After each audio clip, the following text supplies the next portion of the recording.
உலகப் போரை தடுக்கும் திறன் கொண்டவர் பிரதமர் நரேந்திர மோடி என்று தமிழக பாஜக தலைவர் அண்ணாமலை தெரிவித்துள்ளார். திருப்பூர் மாவட்டம் பல்லடம் ஐயம்பாளையம் பகுதியில் 1972ஆம் ஆண்டு ₹1 மின்சார கட்டண உயர்வு போராட்டத்தால் உயிர்நீத்த விவசாயிகள் சுப்பையா, முத்துக்குமாரசாமி ஆகியோர் நினைவிடத்தில் தமிழக பாஜக தலைவர் அஞ்சலி செலுத்திய பிறகு செய்தியாளர்களை சந்தித்தார்.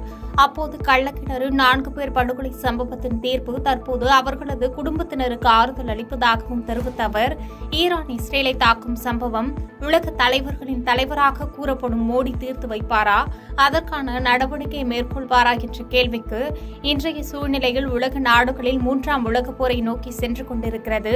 இந்நிலையில் உலக அளவில் 3ஆம் உலகப் போரை தடுத்து நிறுத்தும் திறன் கொண்டவர் நமது பிரதமர் நரேந்திர மோடி மட்டுமே என பதில் தெரிவித்தார். ரஷ்யா இன்வால்வ் ஆயிருக்கிறாங்க, என்னோட இடத்துல ஈரான் இஸ்ரேல் இன்வால்வ் ஆயிருக்கிறாங்க, பலஸ்தீன் இன்வால்வ் ஆயிருக்கிறாங்க.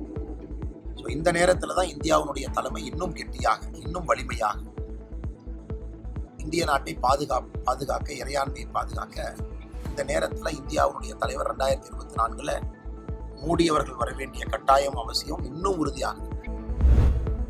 வாக்குகளுக்காக குறைக்கப்பட்ட பெட்ரோல், டீசல், கேஸ் விலை தேர்தலுக்கு பிறகு 2 மடங்காக உயர்த்தப்படும் என்று புரட்சி பாரதம் கட்சித் தலைவர் ஜெகன்மூர்த்தி தெரிவித்துள்ளார். திருவள்ளூர் மாவட்டம் பொன்னேரி அடுத்த ஆரணியில் அதிமுக கூட்டணியில் திருவள்ளூர் நாடாளுமன்ற தேமுதிக வேட்பாளர் நல்லதம்பியை ஆதரித்து புரட்சி பாரதம் கட்சித் தலைவர் ஜெகன்மூர்த்தி பிரச்சாரத்தில் ஈடுபட்டார். அப்போது பேசிய அவர், நாள்தோறும் கொலைகள், பாலியல் வன்கொடுமை போன்ற சம்பவங்கள் திமுக ஆட்சியில் நடைபெற்று வருவதாகவும் சட்டம் ஒழுங்கு சீரழிந்துள்ளது என சாடினார். இந்தியாவை காப்போம் என கூறி வரும் முதலமைச்சர் ஸ்டாலினுக்கு தோல்வி பயம் வந்துவிட்டதாக கூறினார். ஜெயலலிதா கொண்டு வந்த திட்டங்கள் நிறுத்தப்பட்டுள்ள நிலையில் அந்த திட்டங்கள் அனைத்தும் மீண்டும் கொண்டுவரப்படும் என தெரிவித்தார். எக்ஸ்பிரஸ் ரயில் வேகத்தை போன்று தங்கத்தின் விலை அதிகரித்து வருவதாகவும், ஏழைகள் தங்கத்தை வாங்க முடியாத நிலை உருவாகும், ஏழை மக்கள் தங்களது குழந்தைகளுக்கு தங்கம் என பெயர் மட்டுமே வைத்துக் கொள்ள முடியும் எனவும் கூறி, இதையெல்லாம் மத்திய அரசு வேடிக்கை பார்த்துக் கொண்டிருப்பதாக சாடினார். நீட் தேர்வை ரத்து செய்வதாக பொய்யான வாக்குறுதி அளித்த திமுகவை மாணவர்களும் பெற்றோர்களும் மன்னிக்க மாட்டார்கள் என்று கருத்து தெரிவித்தார். பாரதிய ஜனதா கட்சி எதிர்க்கட்சிகளுக்கு சிம்ம சொப்பனம் என தென்காசியில் தேர்தல் பரப்புரை மேற்கொண்ட நடிகர் சரத்குமார் தெரிவித்துள்ளார். தமிழகத்தில் உள்ள 39 நாடாளுமன்ற தேர்தலுக்கான தேர்தல் பரப்புரை நாளை நிறைவடையும் நிலையில் பல்வேறு அரசியல் கட்சியினர் தீவிர வாக்கு சேகரிப்பில் ஈடுபட்டு வருகின்றனர். அந்த வகையில் தென்காசி நாடாளுமன்ற தொகுதியில் பாஜக வேட்பாளர் ஜான் பாண்டியனுக்கு ஆதரவாக சுரண்டை பகுதியில் நடிகர் சரத்குமார் வாக்கு சேகரிப்பில் ஈடுபட்டார். அப்போது பேசிய அவர், 10 ஆண்டு காலம் பாரதிய ஜனதா கட்சியின் ஆட்சி என்பது ஊழலற்ற ஆட்சியாகவும், யாரும் குறை கூற முடியாத ஆட்சியாகவும் இருந்ததன் காரணமாகவே எதிர்க்கட்சிகளுக்கு பாரதிய ஜனதா சிம்ம சொப்பனமாக இருந்து வருகிறது என்று கருத்து தெரிவித்தார். திமுக கட்சியால் தமிழை வளர்க்க முடியாது, ஏனென்றால் முதலமைச்சர் ஸ்டாலினும் அமைச்சர் உதயநிதியும் தமிழில் எழுதி கொடுப்பதை கூட படிக்க தெரியாதவர்கள். ஆனால் பிரதமர் மோடி தமிழை உலகறிய செய்வதுடன் தமிழர் பாரம்பரிய உடைகளான வேஷ்டி சட்டையை அணிந்து தமிழகம் வருகிறார் என திமுகவை கடுமையாக சாடினார். தொடர்ந்து கூட்டத்தில் ஒருவர் தனது பெண் குழந்தைக்கு பெயர் சூட்டுமாறு நடிகர் சரத்குமாரிடம் வலியுறுத்திய நிலையில் அவருடைய மூத்த மகளின் பெயரான வரலட்சுமி என்ற பெயரை குழந்தைக்கு சூட்டியது குறிப்பிடத்தக்கது. என்னுடைய மூத்த மகளான வரலட்சுமியின் பெயரை இந்த குழந்தைக்கு வைத்திருக்கின்றேன். களவை பேருந்து நிலையத்தில் அதிமுக வேட்பாளர் AL விஜயன் தீவிர வாக்கு சேகரிப்பில் ஈடுபட்டார்.